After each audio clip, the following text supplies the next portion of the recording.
గోవింద గోవింద గోవింద గోవింద. ఓం నమో నారాయణాయ. ఓం నమో వెంకటేశాయ. శ్రీ విష్ణు సహస్రనామ మాధుర్యం అనే ఈ ధారావాహిక శీర్షిక ఆ దేవదేవుని అనుగ్రహంతో అవిచ్ఛిన్నంగా ప్రవాహ రూపంగా అలా సాగుతూ ఉండడానికి ఆయనకు సాష్టాంగపడి కృతజ్ఞతల్ని తెలియజేస్తున్నాం. ప్రేక్షకులైన మీరు, తల్లిదండ్రులు, ఈ విద్యార్థినులకి ఎవరైతే ఉన్నారో వాళ్ళు ఏమాత్రపు సంశయము లేకుండా పంపిస్తున్నందుకు ప్రత్యేకమైన ధన్యవాదాలని వాళ్ళకి తెలియజేస్తూ, ఈ పిల్లలు కూడా భగవదనుగ్రహం కానీ ఉన్నట్లయితే మేము తప్పక విజయాన్ని సాధించగలమనే ధైర్యంతో ఉన్నందుకు వీరిని అభినందిస్తూ ఆశీర్వదిస్తూ 79వ ఘట్టం దాటి 80వ ఘట్టంలోనికి అడుగు పెడుతున్నాం.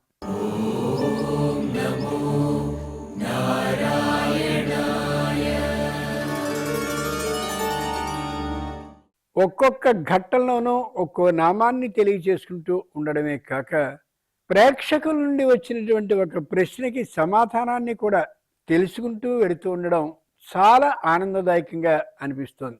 మీరు 41వ శ్లోకం నుండి 60వ శ్లోకం వరకు చదవబోయేటటువంటి ఆ పారాయణానికి ముందు ఓ ముఖ్యమైనటువంటి విశేషాన్ని మనవి చేస్తాను. మహర్షి కపిలాచార్య. కపిలాచార్య అనేది శ్రీ మహావిష్ణువు యొక్క పేర్లలో ఒకటి. కపిలాచార్య కర్దముడు అనే ఒక మహానుభావుడు, అద్భుతమైనటువంటి తపశ్శక్తి కలిగిన మహర్షి. ఆయనకి మరో ధ్యాస లేదు, తపస్సు తపస్సు తపస్సు.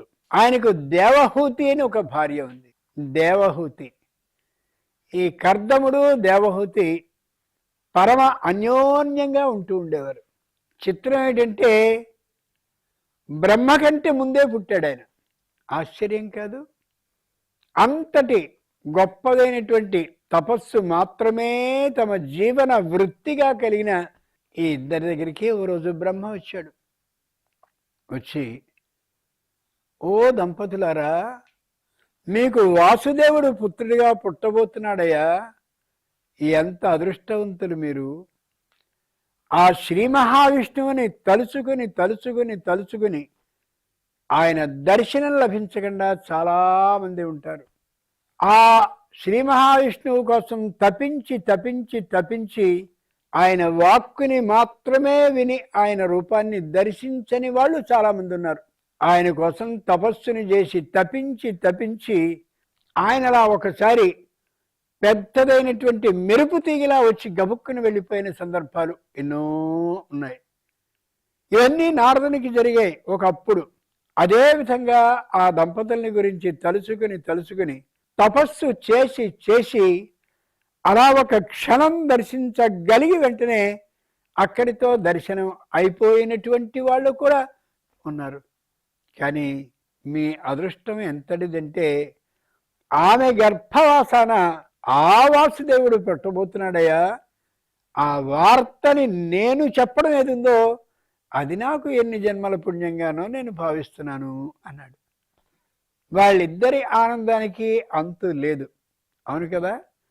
అందరికీ దొరికేటటువంటి వస్తువు మనకి లభిస్తే గొప్ప విషయం కాదు.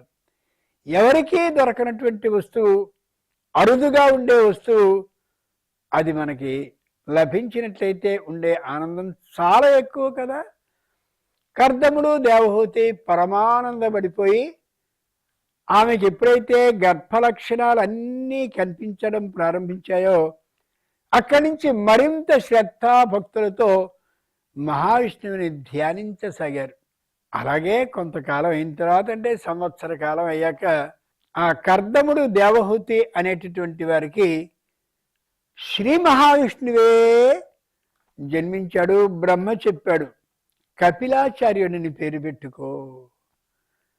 బాగా ఆలోచించి చూడండి, ఇతిహాస పురాణాలు ఎంత గొప్పగా తెలియజేస్తాయో.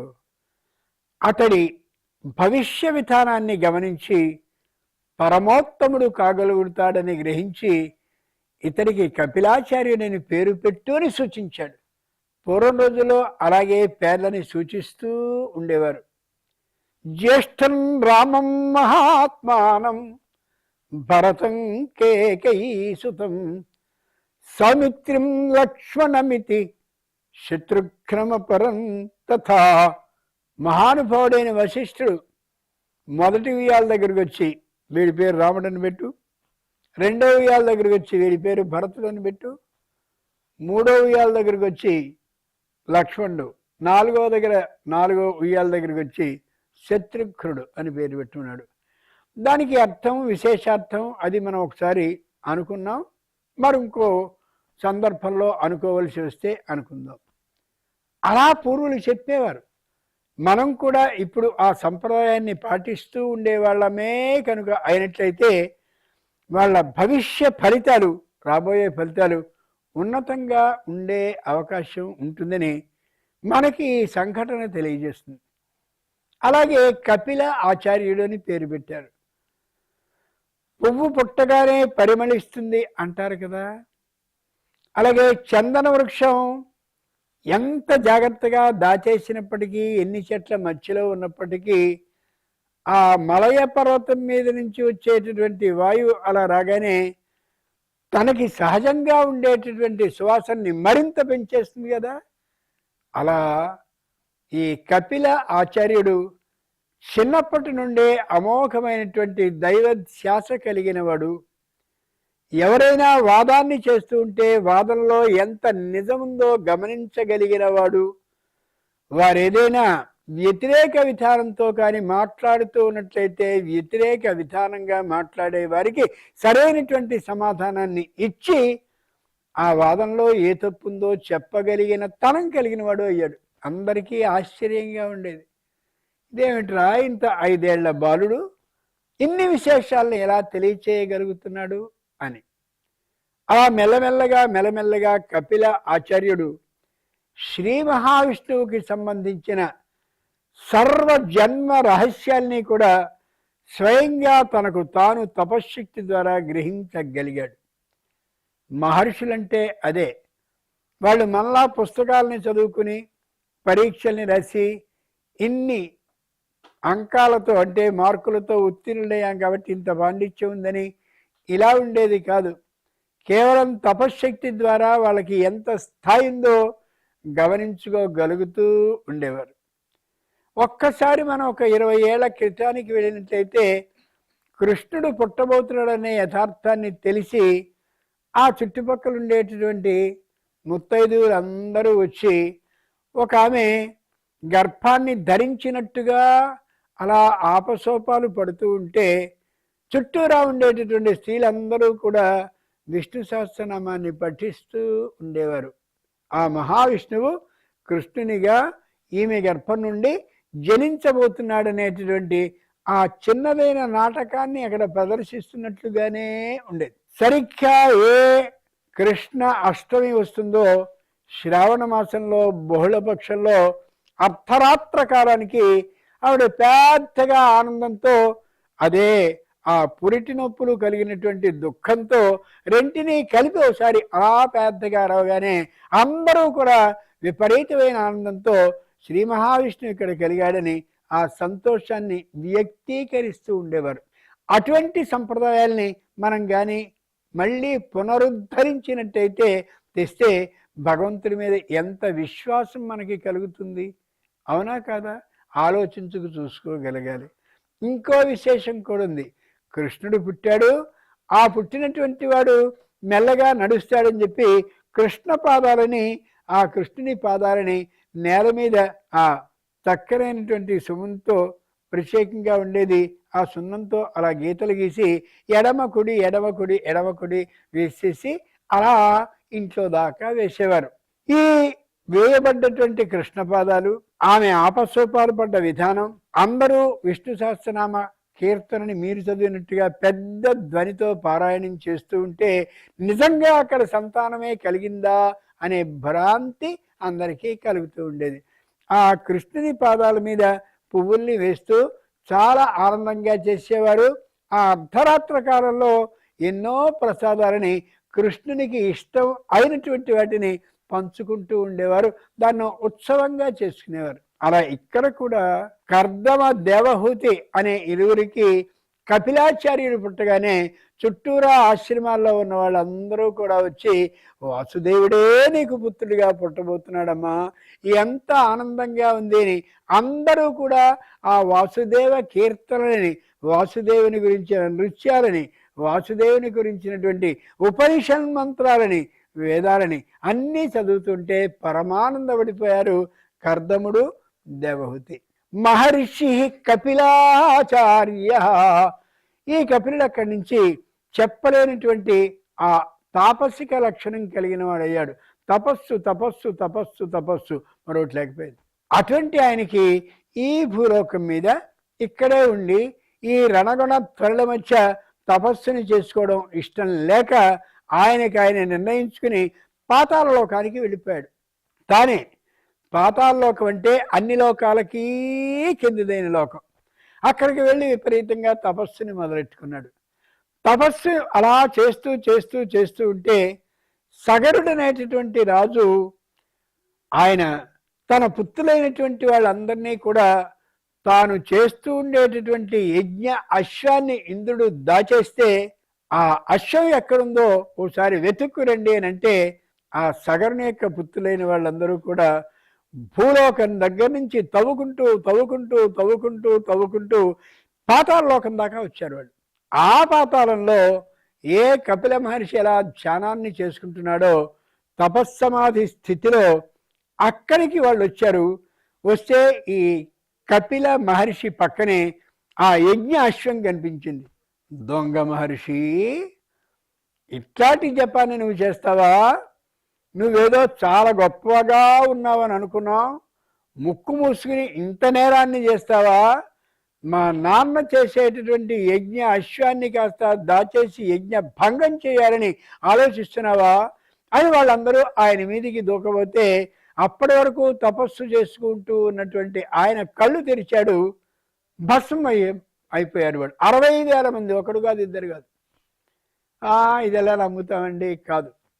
ఏ వ్యక్తి అమోఘమైన తపస్సుని నిరంతరం చేస్తూ ఉంటాడో, లౌకికమైనటువంటి ధ్యాసే లేకుండా ఉంటాడో, అటువంటి వ్యక్తి కళ్ళు అలా తెరిచినట్లయితే ఆ తపశ్శక్తి కళ్ళ నుండి అవతలకు వచ్చి అంటే విడుదలై ఎదుటివాడు అపకారం చేసినట్టయితే వాడికి నాశనాన్ని కలిగిస్తుంది. ఉపకారాన్నే కానీ చేసినట్టయితే వాడికి అనుగ్రహం ఇవ్వబడుతుంది. అలా ఒకసారి భస్మం అయిపోయారు. ఒకడు కాదు, ఇద్దరు కాదు, 60,000 మంది. అక్కడి నుంచి కథ మరోలా పెడుతుంది. మనకి కపిలాచార్య అనేది ఇంతవరకే కాబట్టి అటువంటి కపిలుడు ఎవరో కాదు, శ్రీ మహావిష్ణువే. ఆ శ్రీ మహావిష్ణువు తమ సంతానంగా కలిగినటువంటి ఈ కర్దమ దేవహూతులు మహాదృష్టవంతులు. అంచేత ఆ పుట్టినటువంటి మహర్షి కపిల వర్ణంలో ఉండడం బట్టి ఆయన కపిలాచార్యుడు అని పిలువబడ్డాడు. ఇలా పేరు పెట్టుకోమని చెప్పారు. ఆ పేరుకి తగ్గట్టే కపిల వర్ణంతో పుట్టాడు ఆయన. అంచేత కపిలాచార్యుడు. ఎంత బాగుంది! ఇదే స్ఫూర్తితో మనం కపిలాచార్యుని జన్మ వృత్తాంతాన్ని తెలుసుకున్నటువంటి వాళ్ళం. 41వ శ్లోకం నుండి 60 శ్లోకం వరకు గొంతు పెంచి చదువుదాం. స్పష్టమైనటువంటి విధానంతో ఒకే కంఠంతో అందరూ చదువుతున్నారు అన్నట్టుగా చదువుదాం. ప్రారంభించండి.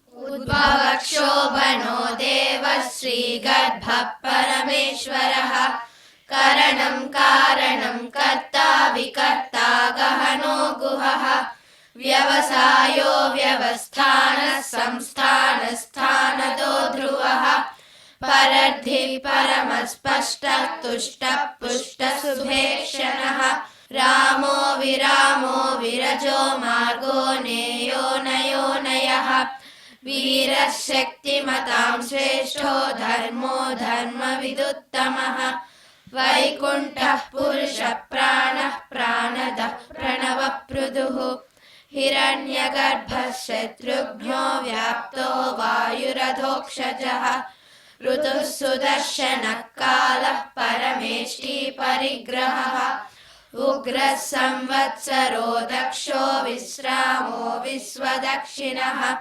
విస్తారస్థావరస్థానుః ప్రమాణం బీజమవ్యయం అర్ధోనర్ధో మహాకోశో మహాభోగో మహాధనః అనిర్విన్నస్తవిష్టో భూధర్మయూపో మహామఖః నక్షత్రణేమిర్నక్షత్రీ క్షమః క్షామः సమీహనः యజ్ఞయుజ్యో మహేజశ్చ క్రతుః సత్రం శతాంగతిః సర్వదర్శీ విముక్తాత్మా సర్వజ్ఞో జ్ఞానముత్తమం సువ్రతః సుముఖः సూక్ష్మः సుఘోషः సుఖదः సుహృద్ మనోహరో జితక్రోధో వీరబాహుర్విదారణః స్వాపనస్వవసో వ్యాపీ నైకాత్మా నైకకర్మకృత్ వత్సరో వత్సలో వత్సీ రత్నగర్భో ధనేశ్వరః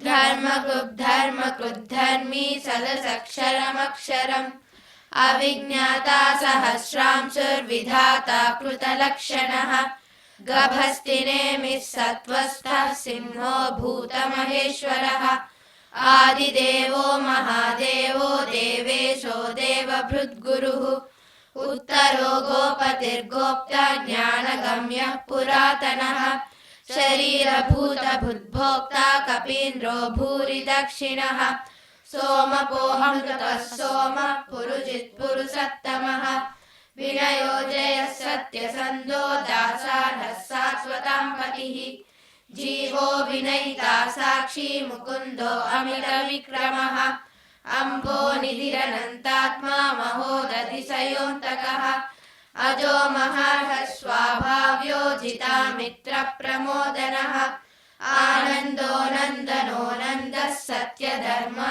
త్రివిక్రమః మహర్షి కపిలాచార్యః కృతజ్ఞో మేదినీపతిః త్రిపదస్త్రిదశాధ్యక్షో మహాశృంగః కృతాంతకృత్ మహావరాహో గోవిందః సుషేణః కనకాంగదీ గుహ్యో గభీరో గహనో గుప్తశ్చక్రగదాధరः వేదాస్వాంగోజితకృష్ణో దృఢः సంకర్షణోచ్యుతः వరుణో వారుణో వృక్షః పుష్కరాక్షో మహామనాః భగవాన్ భగవానందీ వనమాలీ హలాయుధः ఆదిత్యో జ్యోతిరాదిత్యః సహిష్ణుర్గతిసత్తమః. ఈ సప్త మహర్షులు తరువాత అగస్త్యుణ్ణి గురించి చెప్పవలసిందిగా ఓ 4-5 మొత్తం 8 గురించి తెలియచేయవలసిందిగా అడిగితే దాంట్లో ఇంకొకరు అంటే ఈ 8 కాక ఇంకొకరు ఋషి అంటారు, దేవర్షి అంటారు, రాజర్షి అంటారు, మహర్షి అంటారు, బ్రహ్మర్షి అంటారు. ఏమిటి దీంట్లో ఉండే తేడా అని అడిగారు. ఎంత గొప్ప ప్రశ్న. ఋషి అంటే రుదర్శనే, పరమేశ్వరుని దర్శించాలనేటటువంటి ఆలోచన మాత్రమే కలిగి నిరంతరం తపస్సు చేస్తూ చేస్తూ ఏ విధంగా ఆ తపస్సుని కొనసాగిస్తే దైవ దర్శనం అవుతుందో దానికోసం ప్రయత్నాన్ని చేస్తూ ఇంట్లో కాకుండా రణగొణ ధ్వనులు ఏమీ లేనటువంటి అరణ్యంలో తపస్సుని ప్రారంభించేవారు ఎవరుంటారో వాడు ఋషులు. ఆ ఋషి అయినటువంటి వాడు తనకు వచ్చినటువంటి ఆ తపశ్శక్తితో వారికి వీరికి సంబంధించిన సహాయాలని చేస్తూ ఆర్జించినటువంటి తపశ్శక్తిని పోగొట్టుకున్నట్లయితే ఋషి కాలేడు. అది ఋషి. రాజర్షి అంటే ఇటుపక్క రాజరికాన్ని చేస్తూ ఓ రాజ్యానికి రాజు అవుతూ అటుపక్క రాజధర్మాన్ని ఇటుపక్క ఋషి ధర్మాన్ని రెంటినీ ఏకకాలంలో చేస్తూ ఉంటే ఆయన రాజర్షి. విశ్వామిత్రుడు అలాంటివాడు. ఇటుపక్క రాజ్యాన్ని చేస్తుండేవాడు, అటుపక్క వైదిక ధర్మం ప్రకారం ఋషి ధర్మాన్ని కూడా పాటిస్తూ ఉండేవాడు. రాజు ఋషి అయినటువంటి కారణంగా ఈయన రాజర్షి అయ్యాడు. గమనించారు కదా. తర్వాత దేవర్షి అని అన్నట్టయితే దేవలోకంలో నిరంతరం సంచరిస్తూ ఉండేవాడు, ఋషి ధర్మాన్ని కలిగినటువంటి వాడు అయి ఎవరైనా ఉన్నట్లయితే వాళ్ళు దేవర్షులు అంటారు. ఇప్పుడు మనం అనుకున్నటువంటి ఋషి ఇప్పుడు మనం అనుకున్న రాజర్షులు దేవలోకంలోకి నిరంతరం వెళ్ళే అవకాశం వారికి ఉండదు. ఎప్పుడో అనుమతి దేవలోకం నుంచి లభిస్తే మాత్రమే ఉంటుంది తప్ప సర్వకాలాల్లోనూ వాళ్ళు వెళ్ళలేరు. కానీ దేవర్షి ఉన్నాడు అనుకోండి, అంటే నారదుడు ఉన్నాడు అనుకోండి, ఆయన ఎప్పుడు పడితే అప్పుడు పైకి రాగలగలడు, పైకి వెళ్ళగలడు, క్రిందికి రాగలడు. దేవర్షి నారదుడు, అట్లాంటి వాళ్ళు దేవర్షులు. వీళ్ళందరికంటే పై స్థాయిలో ఉండేటటువంటి వాడు బ్రహ్మర్షి మహానుభావుడైనటువంటి వశిష్ఠుడు. ఆ వశిష్ఠుడు దేవర్షిగా అయ్యాడు, బ్రహ్మర్షిగా అయ్యాడనే యథార్థాన్ని తెలిసిన మీదట విశ్వామిత్రుడికి తపన పుట్టింది. ఆయన ఒక్కడే బ్రహ్మర్షి కావాలా, నేను బ్రహ్మర్షి కాలేనా అని చెప్పి ఆయన అవలంబించిన ప్రతి విధానాన్ని చాలా జాగ్రత్తగా గమనిస్తూ నిరంతరం తపస్సుని మాత్రమే చేస్తూ, ఎప్పుడెప్పుడు తపస్సు తన పట్టుదలతో తాను నష్టపోతూ వచ్చాడో, తన మంచి కోపంతో ఆ తపస్సుని స్థాయిని తగ్గించుకుంటూ వచ్చాడో, ఈసారి ఏమైనా సరే కోపాన్ని తెచ్చుకోకూడదు, పట్టుదల కలిగి ఉండకూడదు, ఏమైనా ఆ బ్రహ్మర్షి స్థానాన్ని సంపాదించేంత వరకు కూడా తపస్సుని ఆపకూడదు అని గమనించుకుని నిర్ణయపడి ఆ బ్రహ్మర్షి పదవి వచ్చేంత వరకు కూడా తపన పడ్డటువంటి వాడు ఈ విశ్వామిత్ర మహర్షి. అంచేతనే ఆయన ఆ స్థాయి బ్రహ్మర్షి స్థాయికి వెళ్ళగలిగాడు. గుర్తుంచుకు చూడాలి, వీళ్ళందరూ ఒకే స్థాయి వాళ్ళు మాత్రం కానే కాదు. అన్నిటికంటే విశ్వామిత్రుడిని నేర్చుకోవాల్సింది, అంటే విశ్వామిత్రుడి కథని తెలిసిన తర్వాత నేర్చుకోవాల్సింది ఏంటంటే, పైకి వెడుతూ ఉండడం, మళ్ళీ తపశక్తి అలా పోగొట్టుకుంటూ ఉండడం, మళ్ళీ పైకి ప్రయత్నించడం, మళ్ళీ తపశక్తిని కోల్పోతూ ఉండడం, మళ్ళీ పై స్థాయికి వెళ్ళడం, మళ్ళీ ఏదో పొరపాటు చేసి కిందికి జారిపోవడం, అలా చేస్తుంటాడు. వైకుంఠపాడి అని ఒకటి కథ మనకు కనిపిస్తూ ఉంటుంది ఆటలో. ఆ ఆటలో ఒక్కసారి పైకి వెళ్ళిపోతాం నిచ్చెన మీద, తర్వాత ఆ పక్కన ఏదో పాము ఉంటుంది, ఆ పాముతో మళ్ళీ తోకదాకా వచ్చి మళ్ళీ మొదటికి వెళ్తుంటాం. దీనికి సరైనటువంటి ఉదాహరణ విశ్వామిత్ర మహర్షి. మనకి తెలిసిందా? ఇలా ఆ ఋషులలో తపశ్శక్తిని బట్టి, ఆ తపశ్శక్తి స్థాయిని బట్టి భేదాలు కనిపిస్తూ ఉంటాయి. అన్నిటిలోకి గొప్పదైనటువంటి స్థాయి తపస్సు ఏది అంటే బ్రహ్మర్షి స్థాయి తపస్సు. దిగ్బలం క్షత్రియ బలం బ్రహ్మతేజో బలం ఏకేన బ్రహ్మదండేన సర్వాస్త్రాణి హతాని మే. చివరికి ఆయన చెప్పిన నీతది. ఎంత ఆశ్చర్యం! అద్భుతమైనటువంటి తపస్సు చేసిన ఏ వశిష్ఠ మహర్షి ఉన్నాడో ఆయన కాస్త నేను ఎన్నో బాణాలని ప్రయోగిస్తే ఆ బాణాలు తనని ఏం చేయకుండా ఉండేలాగా, తన ఆశ్రమాన్ని ఏమాత్రము నష్టపరచకుండా ఉండేలాగా ఓ బ్రహ్మదండాన్ని, ఇలా ఉంటుంది చూడండి చేతి కింద, ఆ బ్రహ్మదండాన్ని ఇక్కడ పాతి తన తపశ్శక్తిని దాంట్లో పెట్టి, ఓ బ్రహ్మదండమా, విశ్వామిత్రుడు నీ మీద ఎన్ని అస్త్రాలని శస్త్రాలని వేటిని ప్రయోగించినా నువ్వు నా దాకా రాకుండా ఉండేలా రక్షించు, నన్ను నా కామధేనువుని రక్షించు అని అనగానే అలాగే జరిగింది. అలా తాను మాత్రమే ప్రయోగించకుండా తన దగ్గర ఉండే దండంలోనికి కూడా తన తపశ్శక్తిని ప్రవేశపెట్టి కార్య విజయాన్ని సాధించగలిగినటువంటి వాడు ఆ మహానుభావుడైన విశ్వామిత్రుడు. అంచేతనే ఆయన బ్రహ్మర్షి పదవికి అర్హుడయ్యాడు. అయిపోయావు నువ్వు బ్రహ్మర్షి, మేము ఒప్పుకున్నాం అని అంటే మొత్తం వచ్చిన వాళ్ళందరినీ చూశాడు విశ్వామిత్రుడు. చూసి నేను బ్రహ్మర్షిగా నేను అంగీకరించాను. వశిష్ఠో మాం ఏవం వదతు దేవతా, వశిష్ఠుడు మాత్రమే రావాలి, ఆయనే వచ్చి నేను బ్రహ్మర్షి అని ప్రకటించాలి సర్వదేవతల మధ్య, అప్పుడు మాత్రమే ఈ స్థానం నుంచి లేస్తాను, ఇదిగో ఈ చేసేటటువంటి తపస్సుని మానేస్తాను అన్నాడు. అంతటి పట్టుదల కలిగినటువంటి వాడు ఆయన. కాబట్టి అన్నిటిలోకి ఎక్కువదైనటువంటి స్థితి తపశ్శక్తి స్థాయి ఏదంటే బ్రహ్మర్షిది. చూశారు కదండి. ఈ స్ఫూర్తితోనే ఇంకా ఇలా అవిచ్ఛిన్నంగా శ్రీ విష్ణు సహస్రనామ మాధుర్యం అనే ధారావాహిక శీర్షిక మీ కారణంగా కొనసాగాలని ఆ శ్రీ వెంకటేశ్వరుని సాష్టాంగపడి ప్రార్థిస్తూ ఓం నమో వెంకటేశాయ.